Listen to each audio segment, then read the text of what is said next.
Kita lanjut bahas BTTH Season 3. Oke lah, gak usah banyak meng. Kita langsung masuk aja ke pembahasan.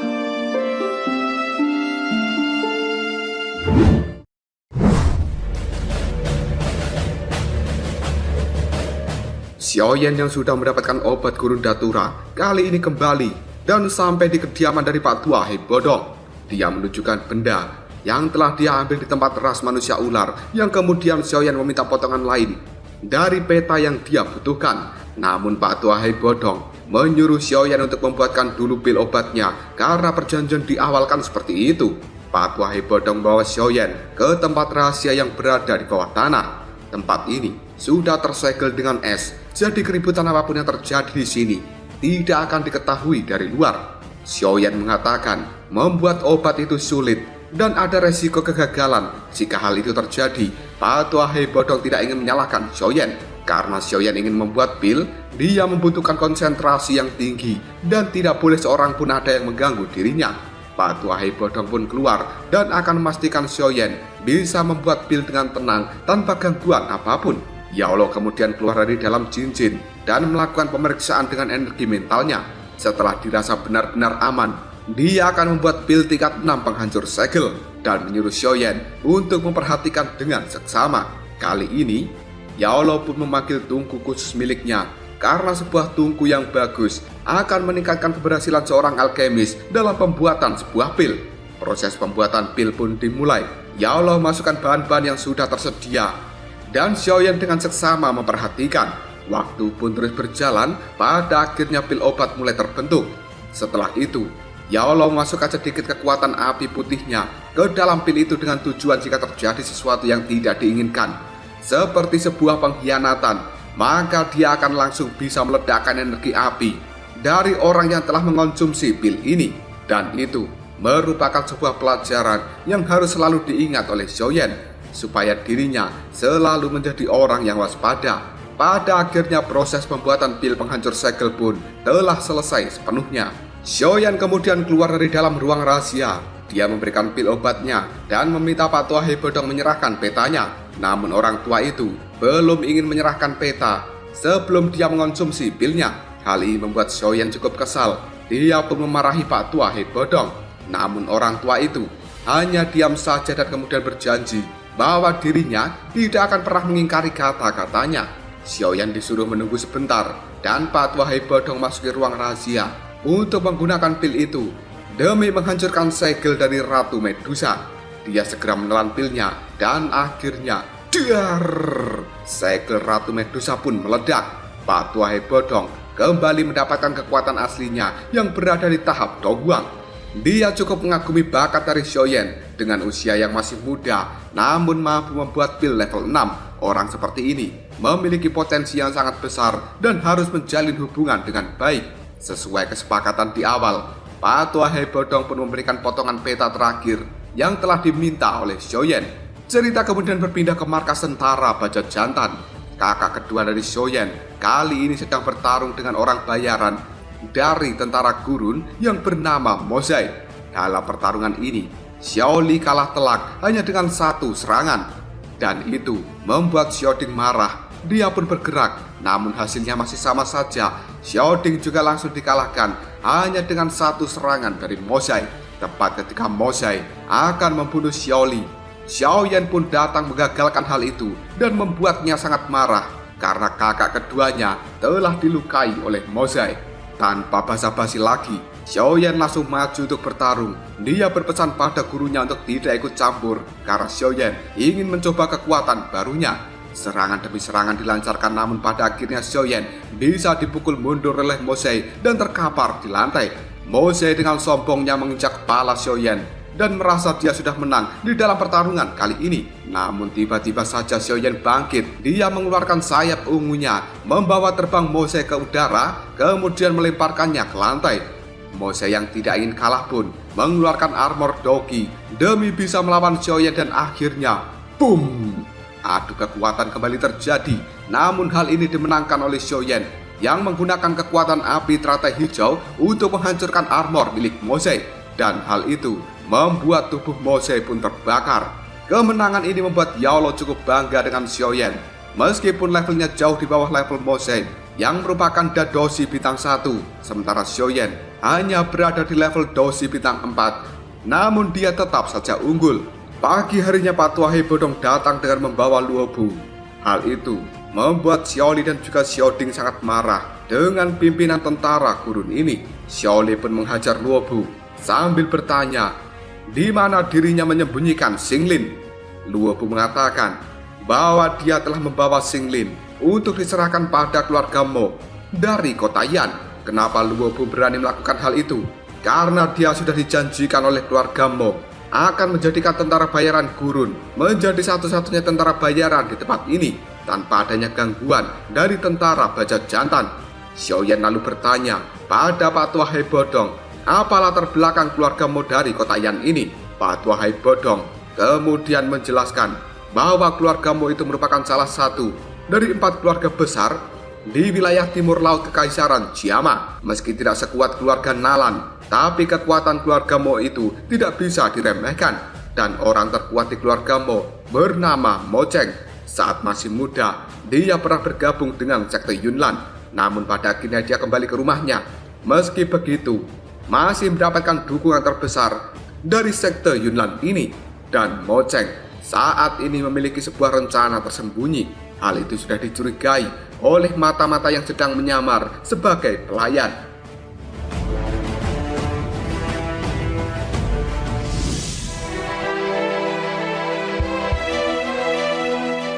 Xinglin yang telah diculik ternyata dikurung di tempat rahasia bawah air bersama dengan ular api kepala duanya, yang tampaknya saat ini ular itu sudah terluka. Sementara Mo Cheng ingin melihat kemampuan Xinglin yang katanya memiliki mata 3 kelopak ular dan bisa mengendalikan berbagai jenis ular di dunia. Mo Cheng pun menyuruh asistennya melepaskan ular hitam untuk mengetes kemampuan Xinglin ini. Dan benar saja, ular hitam itu pun langsung bisa dikendalikan dengan mata 3 kelopak ular milik Xinglin. Meski pada akhirnya dia kembali jatuh pingsan. Sementara Mo Cheng memiliki rencana setelah pesta perayaan ulang tahunnya malam ini, dia akan melakukan eksperimen pada tubuh Xinglin. Dan Mo Cheng juga menyuruh asistennya untuk menyingkirkan semua orang yang mengetahui kemampuan Xinglin, termasuk kelompok tentara gurun. Mo Cheng ini memiliki ambisi besar menjadi orang terkuat di Kekaisaran Jiama. Kita kembali ke markas bajak jantan. Patua Hei Bodong menjelaskan bahwa leluhur keluarga Mo itu adalah seorang alkemis yang aneh dan suka melakukan eksperimen di luar nalar. Dia merasa sepertinya gadis bernama Xinglin ini memiliki kemampuan yang cukup menarik, kemudian menarik perhatian keluarga Mo. Xiaoyan pada akhirnya menyadari bahwa Xinglin memiliki mata 3 kelopak ular. Mungkin itu yang membuatnya diculik. Merasa cukup khawatir, Xiaoyan pun mengajak Patua Hei Bodong menemani dirinya untuk menyelamatkan Xinglin. Dalam perjalanan terbangnya, Patua Hei Bodong menanyakan kekuatan Do Huang yang ada di dalam tubuh Xiaoyan itu pasti bukan kekuatannya. Setelah mendarat di gurun pasir, Xiaoyan mengatakan memang benar bukan kekuatannya, namun dia mampu mengendalikan kekuatan ini dan setara dengan seseorang di tahap Do Huang. Xiaoyan lalu bertanya, saat ini Patua Hei Bodong berada di level Do Huang bintang berapa? Orang tua itu mengatakan masih berada di bintang 2. Dalam 4-5 tahun lagi, kemungkinan kekuatan penuhnya akan kembali dan dia bisa menjadi Do Huang bintang 5 seperti di masa lalu. Xiaoyan hanya bisa tertawa karena mengembalikan kekuatan tidak semudah itu. Namun Xiaoyan memiliki cara untuk mengembalikan bintang 5 dari Patua Hei Bodong hanya dalam waktu 1 tahun.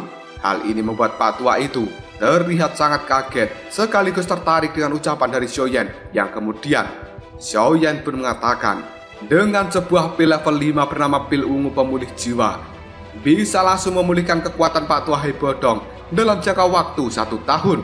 Namun bahan-bahannya sangat sulit untuk didapatkan. Patua Hei Bodong cukup tertarik. Dia akan membayar berapapun demi bisa mendapatkan bahan itu. Melihat hal ini, Xiaoyan yang cukup cerdas mengatakan bahwa dia akan mencarikan bahannya untuk Patua Hei Bodong. Namun orang tua itu harus selalu mengikuti Xiaoyan. Patua Hei Bodong hanya bisa tertawa. Ternyata bocah tengil ini memanfaatkan kesempatan untuk membuat dirinya menjadi pelindung jangka panjang. Xiaoyan tidak memaksa Patua Hei Bodong, namun dia sangat memahami bahwa kekuatan Pak Tua Hei Bodong tidak akan pernah bisa pulih hanya dalam waktu 4-5 tahun, bahkan 10 tahun, juga belum tentu pulih sepenuhnya. Mendengar hal ini tanpa babi bu lagi, Pak Tua Hei Bodong setuju menjadi pelindung Xiaoyan selama 1 tahun, asalkan dia benar-benar mampu membuatkan pil ungu pemulih jiwa. Ya Allah yang ada di dalam tubuh Xiaoyan menyuruhnya untuk sepakat. Bagaimanapun juga, Pak Tua Hei Bodong merupakan seorang elit di Kekaisaran Jiama. Mendapatkan perlindungan darinya selama 1 tahun sudah merupakan keuntungan yang cukup besar. Sesampainya di kediaman keluarga Mo, Xiaoyan menggunakan kekuatan jiwa untuk memindai seluruh tempat ini. Namun Xiaoyan tidak menemukan keberadaan dari Xinglin. Pada akhirnya, Xiaoyan menemukan sebuah goa rahasia. Dia mulai melakukan pengecekan ke dalamnya. Siapa tahu ada Xinglin di tempat itu. Sesampainya di dalam, Xiaoyan dan juga Pak Tua Hei Bodong cukup kaget karena penjaga gua di tempat ini semuanya sudah tewas. Dan sepertinya ada seorang penyusup yang telah masuk ke dalam gua ini. Pak Tua Hei Bodong merasa kematian para penjaga cukup aneh, dan dia saat ini baru menyadari bahwa semuanya dilakukan oleh seseorang yang berada di tahap Dohuang. Orang ini tidak lebih lemah dari Pak Tua Hei Bodong. Sesampainya di kedalaman dari goa, Xiaoyan dan juga Pak Tua Hei Bodong sangat kaget karena mereka mencium bau busuk dan melihat banyak tabung besar yang berisi manusia yang sudah dimodifikasi. Karena ternyata ruangan ini merupakan ruang rahasia milik Mo Cheng dalam melakukan eksperimen gilanya, dan itu adalah sebuah kejahatan. Dengan kekuatan jiwa, Xiaoyan memeriksa tabung-tabung besar, namun dia tidak menemukan Xinglin dan membuatnya cukup lega karena tandanya Xinglin belum dijadikan bahan eksperimen oleh Mo Cheng. Xiaoyan kemudian membawa salah satu tabung besar untuk membongkar kebusukan Mo Cheng di pesta perayaan ulang tahunnya. Pesta perayaan ulang tahun Mo Cheng ini dihadiri oleh banyak orang penting dari kota Yan. Mereka semuanya memberikan selamat, dan tidak lama kemudian Nalan Yanran sebagai perwakilan dari sekte Yunnan juga muncul di tempat ini. Xiaoyan dan Pak Tua Hei Bodong, mereka berdua berada di atas atap lalu mengintip perayaan pesta ulang tahun dari Mo Cheng. Rencana Xiaoyan kali ini adalah menggunakan kekuatan Dohuangnya untuk menangkap Mo Cheng dan memaksanya menyerahkan Xinglin. Mo Cheng mengundang orang-orang penting ternyata bukan hanya untuk merayakan ulang tahunnya saja, karena dia memiliki rencana membentuk aliansi Mo dan menyatukan wilayah timur laut Kekaisaran Jiama supaya bergabung dengan dirinya. Hal ini membuat semua orang yang hadir terlihat cukup kaget, namun tidak ada yang berani menolaknya. Dan tiba-tiba saja Xiaoyan muncul, mengagetkan semua orang yang berada di dalam ruangan ini. Dia pun dikepung, namun dalam satu hentakan kaki langsung mementalkan semua orang yang telah mengepung dirinya. Setelah itu, Xiaoyan mencekik Mo Cheng dan menanyakan di mana Xinglin berada. Namun orang itu pura-pura tidak tahu dan membuat Xiaoyan memberinya satu bogem kasih sayang. Dia tidak takut menghabisi Mo Cheng meskipun keluarga Mo ini dilindungi oleh sekte Yunnan. Bagi Xiaoyan, Yun Yun sebagai pimpinan sekte Yunnan adalah orang yang buta dan tidak bisa membedakan mana penjahat dan mana orang baik, malah memberikan dukungan pada keluarga penjahat ini. Ucapan Xiaoyan itu membuat Nalan Yanran langsung berdiri dari tempat duduknya. Xiaoyan yang melihat kehadiran gadis itu pun membangkitkan kemarahan di dalam dirinya. Tiba-tiba saja Nalan Yanran maju untuk melindungi Mo Cheng. Jika Xiaoyan masih berani menyentuh Mo Cheng tanpa alasan, sama artinya dia juga mencari masalah dengan sekte Yunnan. Tidak lama kemudian Pak Tua Hei Bodong melemparkan tabung hijau dari atas atap, dan Xiaoyan mengatakan, inilah hasil eksperimen terlarang dari seorang Mo Cheng. Dia telah mengubah manusia menjadi setengah binatang buas. Bukankah hal itu merupakan sebuah kejahatan? Melihat hal ini, Nalan Yanran cukup kaget. Dia pun meminta penjelasan dari Mo Cheng. Namun orang itu memilih untuk bungkam. Dan akhirnya Nalan Yanran pun memutuskan hubungan sekte Yunnan dengan keluarga Mo ini, lalu pergi dari tempat ini. Setelah Nalan Yanran pergi, Mo Cheng merasa sangat marah karena dia tidak punya dukungan lagi dari sekte Yunnan. Dia kali ini mulai menunjukkan hasil eksperimennya dan membuat tubuhnya langsung berubah menjadi sosok yang cukup mengerikan. Mo Cheng menggunakan tentakel yang ada di punggungnya untuk membunuh kemudian menyerap jiwa orang lain demi meningkatkan kekuatan sendiri. Bahkan asisten pribadi juga telah dibunuh oleh Mo Cheng. supaya dia memiliki kekuatan untuk bisa melawan Xiaoyan. Namun kali ini Moceng masih bukan tandingan dari Xiaoyan, dan Xiaoyan pun berhasil memberikan tinjuan serta memotong tentakel yang ada di punggungnya menggunakan api putih milik Yaolou. Moceng yang merasa tidak mampu menghadapi Xiaoyan pun langsung kabur menuju tempat Xinglin berada untuk menyerap jiwa gadis itu yang kemudian bisa meningkatkan kekuatan Moceng hanya dalam waktu singkat. Melihat hal ini, Xiaoyan pun langsung melakukan pengejaran. Sesampainya di sebuah kolam, Moceng menggunakan kalung untuk membentuk sebuah energi pelindung, dan hal itu bahkan tidak mampu dihancurkan oleh Xiaoyan meskipun sudah menggunakan kekuatan api milik Yaolou. Bahkan Patua Hai Bodong juga tidak mampu berbuat banyak. Energi pelindung di tempat ini benar-benar kuat. Yaolou yang berada di dalam cincin pun mengatakan bahwa ini adalah benteng isolasi. Kekuatan yang berada di bawah tahap Dozong tidak akan pernah mampu menghancurkan hal itu, yang bahkan mampu menahan kekuatan dari api surgawi, karena benda ini sebenarnya milik aula jiwa.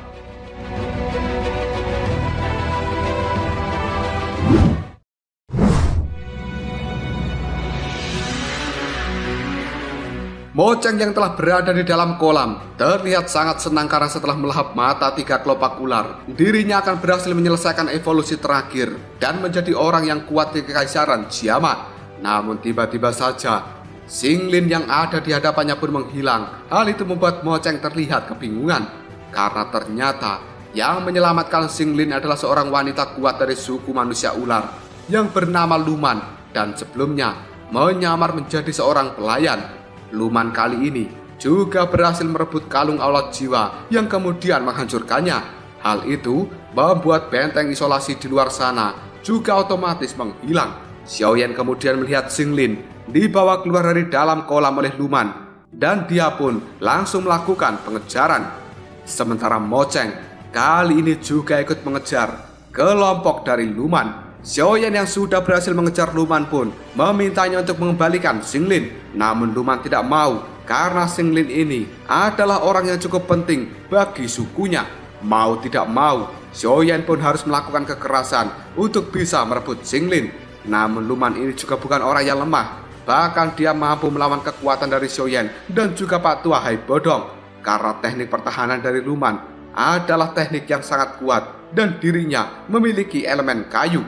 Tiba-tiba saja Luman mengeluarkan balok kayu raksasa dan memberikan pukulan yang keras pada Xiaoyan. Namun hal itu masih bisa dihancurkan oleh Xiaoyan dengan satu tinjuan. Detik berikutnya sesuatu yang tidak terduga pun terjadi, karena saat ini Moceng telah muncul. Dia menggunakan tentakel untuk menusuk bahu dari Xinglin yang kemudian membawanya kabur dari tangan Luman. Hal ini langsung dikejar oleh Xiaoyan, Patua Hai Bodong, dan juga Luman sendiri. Karena tidak mau Xinglin tersakiti, Xiaoyan menyuruh Moceng untuk melepaskan Xinglin, dan dia akan membiarkan Moceng terus hidup. Namun orang itu menolak tawaran dari Xiaoyan. Dia tidak percaya dengan kata-katanya dan akan tetap mengambil kekuatan mata 3 kelopak ular supaya dia bisa menjadi lebih kuat, karena di dunia ini kekuatanlah yang dihormati. Tanpa ragu lagi, Moceng menggigit pundak dari Xinglin untuk menyerap jiwanya, dan akhirnya dari arah belakang Luman berhasil menusuk punggung Moceng hingga membuat Xinglin terjatuh dan kemudian dibawa kabur oleh Xiaoyan. Sementara Patua Hai Bodong memberikan pukulan yang membuat Moceng terjatuh lalu menabrak batu hingga hancur. Setelah berada di tempat yang cukup aman, Xiaoyan mengecek hasil gigitan Moceng di pundak dari Xinglin. Tidak lama kemudian Luman dan juga Patua Hai Bodong datang ke tempat ini. Luman kemudian memperkenalkan diri bahwa dia berasal dari suku manusia ular surgawi. Dan kali ini Xinglin sedang dalam bahaya karena jiwanya telah terserap oleh Moceng. Dia harus segera dibawa kembali ke suku manusia ular surgawi dan memasukkannya ke dalam kolam suci supaya jiwanya bisa dipulihkan. Yaolou yang berada di tubuh Xiaoyan mengatakan bahwa ucapan dari Luman itu adalah benar, dan dia bisa merasakan sebagian jiwa milik Xinglin kali ini telah menghilang. Jika dibiarkan, maka gadis ini akan meninggal. Luman yang melihat keraguan dari Xiaoyan pun mengatakan tidak perlu takut, karena kedatangannya tempat ini memang untuk menjemput Xinglin. Menurut ramalan dari tetua sukunya, gadis dengan mata 3 kelopak ular adalah reinkarnasi dari pendeta wanita suku ular surgawi, dan dia secara khusus diutus untuk membawanya kembali setelah melakukan pencarian dalam waktu yang cukup lama. Tidak lama kemudian Mojang kembali muncul dengan kekuatan yang telah meningkat. Pandangannya terus terfokus pada Xinglin karena dia benar-benar ingin memakan gadis itu. Menurut catatan yang telah ditemukan Luman di dalam laboratorium milik Mojang, dia harus menyerap kekuatan mata 3 kelopak ular supaya bisa menyempurnakan jiwanya yang kemudian akan langsung berubah menjadi seseorang di tahap puncak Dou Huang. Mengetahui hal ini, Xiaoyan pun menyerahkan Xinglin pada Luman supaya bisa diselamatkan, sementara dirinya dan juga Patua Hei Bodong akan menahan Mojang. Tanpa basa-basi lagi, Luman membawa Xinglin pergi dari tempat ini karena kondisinya sudah kritis. Dengan melakukan combo, Xiaoyan dan juga Patua Hei Bodong berhasil membekukan tubuh Mojang, kemudian dibakar menggunakan api teratai hijau. Tidak disangka, tubuh Mojang saat ini berhasil memadamkan api teratai hijau. Dia kemudian bergerak secepat kilat dan memukul tubuh Xiaoyan sampai terlempar jauh, sementara Patua Hei Bodong juga dilemparkan dengan satu serangan tangan ungu. Selanjutnya, Mojang pun kabur untuk mengejar Luman. Ketika Luman menyadari dia sedang dikejar, pada akhirnya mempercepat kaburnya. Namun ternyata Mojang lebih cepat daripada Luman. Untungnya, Patua Hei Bodong dan juga Xiaoyan hadir tepat waktu dan membekukan tubuh dari Mojang sebelum dia berhasil mengambil Xinglin dari tangan Luman.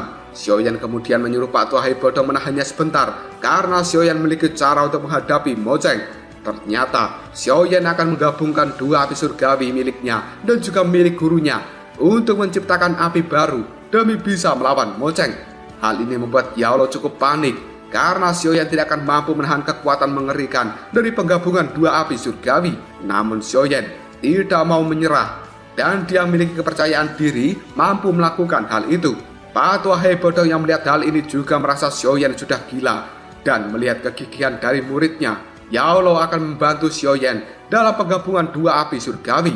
Pada akhirnya Xiaoyan pun berhasil menggabungkan api teratai hijau dan juga api tulang dingin milik Yao Lo. Kali ini sudah berubah menjadi api baru berbentuk teratai, dan ini adalah sesuatu yang sangat mengejutkan bagi Yao Lo dan juga Patua Hei Bodong, karena mereka bisa merasakan kekuatan mengerikan pada gabungan 2 api surgawi yang kali ini diberi nama api teratai Buddha yang marah. Xiaoyan pun tidak berlama-lama lagi, dia kemudian melemparkan api teratai Buddha yang marah ke arah Mojang. Orang itu pun berniat menghadapi kekuatan api teratai Buddha dan akhirnya, boom! Api teratai Buddha menabrak tubuh Mojang dan mengeluarkan ledakan yang sangat mengerikan. Tubuh Xiaoyan yang sudah lemas tidak mampu berbuat banyak. Akhirnya Yao Lo harus keluar untuk melindungi Xiaoyan, dan bahkan energi pelindung milik Yao Lo kali ini langsung pecah akibat gelombang menakutkan dari api teratai Buddha. Xiaoyan yang sudah pingsan pada saat ini terjatuh dari udara, sementara Yao Lo sudah tidak ada di samping Xiaoyan. Kesadaran Xiaoyan pun dibawa masuk ke dalam alam bawah sadarnya.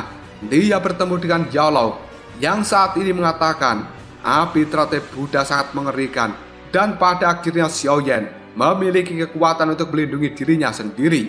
Yao Lo cukup puas memiliki murid seperti Xiaoyan. Kemungkinan mulai saat ini dan juga seterusnya, Yao Lo tidak akan pernah bisa lagi bersama dengan Xiaoyan karena kekuatan rohnya sudah habis, dan dia akan kembali tertidur untuk jangka waktu yang tidak diketahui.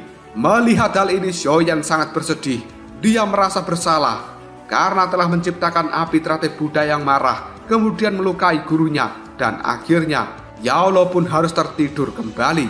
Sementara tubuh Xiaoyan yang terjatuh dari udara segera ditangkap oleh Patua Hei Bodong, kemudian dibawa ke tempat yang aman.